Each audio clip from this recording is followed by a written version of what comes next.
So the workout where I KO'd my calves, that was included in the last vlog, that was yesterday. Right now I'm running around here and I'm not feeling good about that. Oh man. Like, I'm starting to get to where I was last night where I can't even stand on my tippy toes. Yep.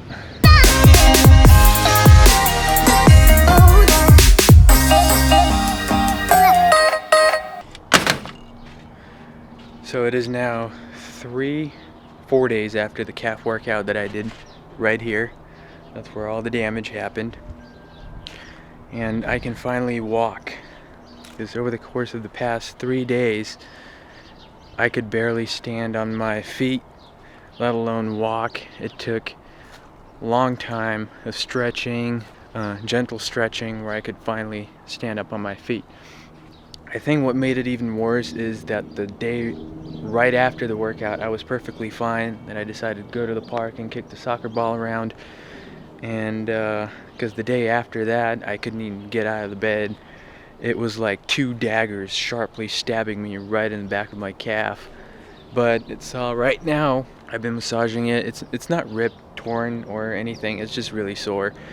And right now, it finally seems to be all right.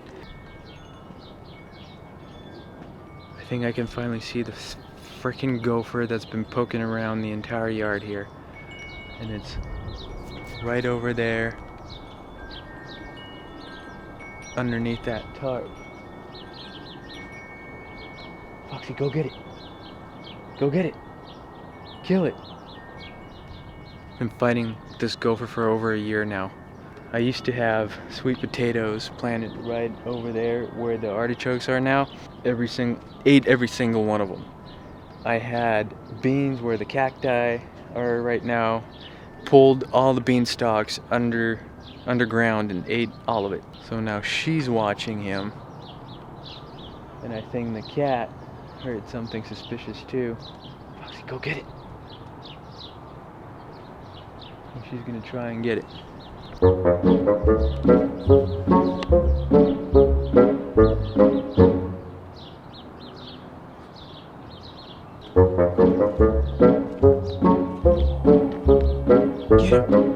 When we had the pool right over here filled with water and everything, when we were actually using it, you could actually feel the tunnels underneath the pool. That's where he's been traveling and just burrowing, and he's still here. This is actually the first time I saw him in a while. Alright, well, what I was gonna say, last night was pretty eventful. Somehow my wife dug up a pair of free tickets for an early premiere of the King Arthur movie, the new movie that's supposed to come out. We didn't get to see that one because what the movie theater purposely did is they overbooked it just so a bunch of people could come. We didn't get in for that movie, but what AMC did was they actually let us watch another movie for free, or for those free tickets that we obtained for the other movie. So that was pretty cool. We saw, it was the new Power Rangers movie.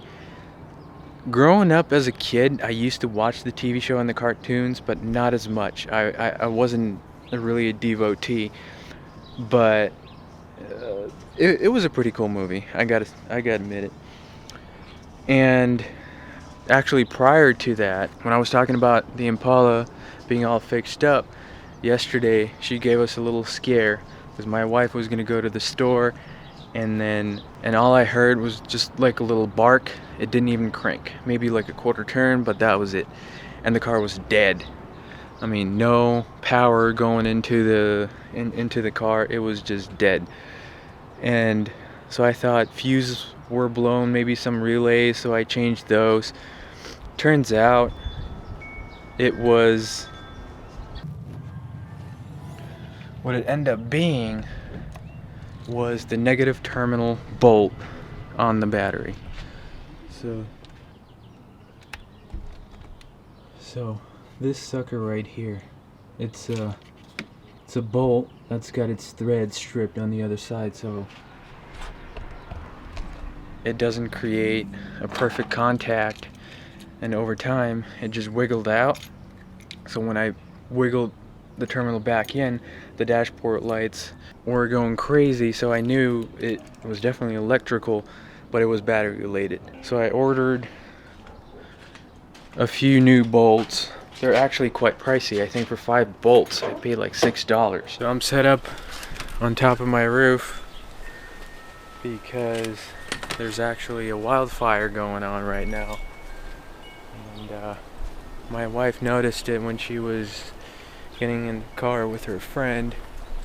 But as you can see right over there's a mountain range. It's about 8 miles away from here. Straight shot on the map, but when I pulled out my binoculars I could actually see the flames in the distance right over there. It still seems pretty black, but I can see some white plumes, which tells me that they are probably fighting it, because that's all the water vapor. But it's still pretty black, and the wind's picking up there. And the wildfire season has started officially here in California. That's what happens. So I'm gonna pack up here, come back after dark. How am I gonna do this? Right.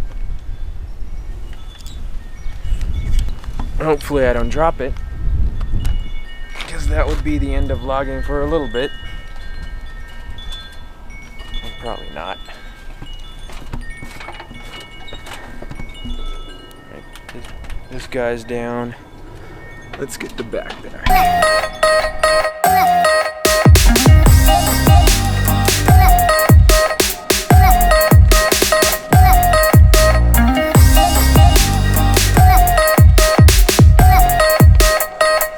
Hopefully they can put it out quick, but like I said, the wind's kicking up again, and that's not going to be optimal by no measure.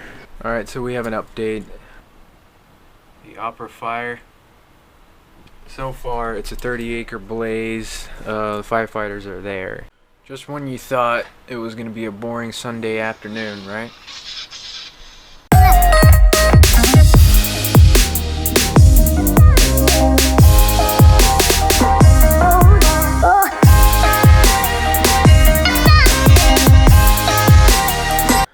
So I actually did manage to get some footage of the fire by putting on a faster lens on there. It was my 50mm lens, which worked out. And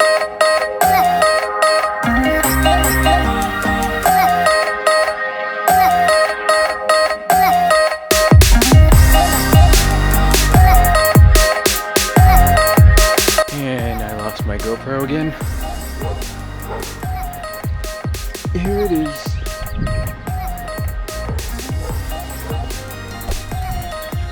Still haven't gotten around to changing that tape, so the whole assembly just pops off.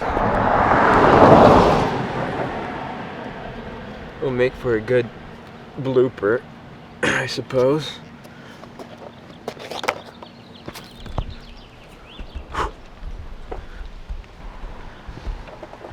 The vibrations from the ride that always set it off. It feels so good to be back on the board, feeling 100%. Alright, so now that the fire's mostly suppressed, last I checked it burnt up a little over 1,300 acres and was 75% contained as of this morning. One thing that does bug me though, and it keeps coming up time and again, is every time there's a natural disaster of any sort, You hear about people just scrambling their frickin' drones, causing the flight ops, the firefighters, and all the first responders to suspend them. For crying out loud, if you gotta take shots of the fire, which I don't understand why. Damn it, frickin' GoPro. Gotta stow this in the backpack. If you gotta take those pictures, make sure you're within considerable amount of distance between you and the fire. But like, the good rule of thumb and freaking common sense is just not to fly it when something like a fire is going on. You wouldn't fly it over a crime scene now, would you? It irks me. Just because, I mean, obviously I'm an owner of a drone, and I practice common sense when flying those things all the time. And the small UAS, or the drone population constantly increasing, and the system being regulated as much as it is, we don't really need any more regulations. But you know what? Stupid people like that interfere with firefighting operations will make sure that further regulation is going to be warranted sooner or later. Mark my words.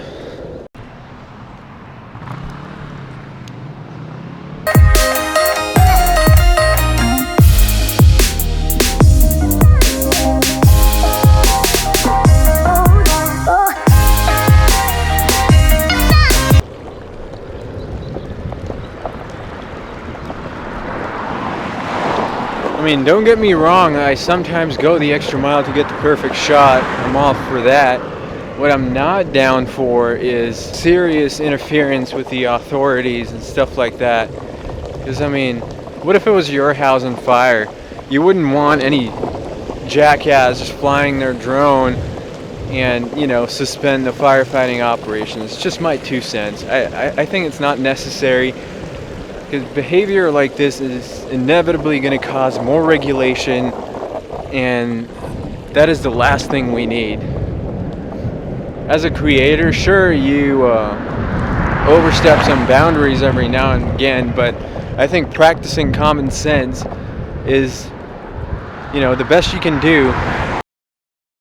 So I think I'm past it right now, but on that side of the street, there's a house that I found on the market.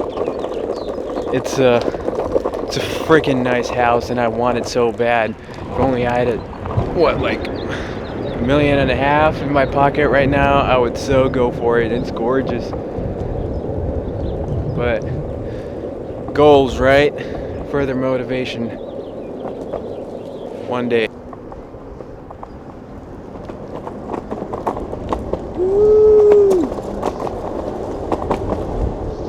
Hopefully I don't wipe out here. Kind of picking up speed.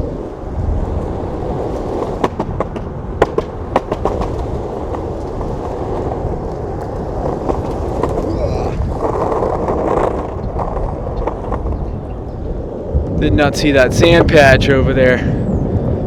Whoa.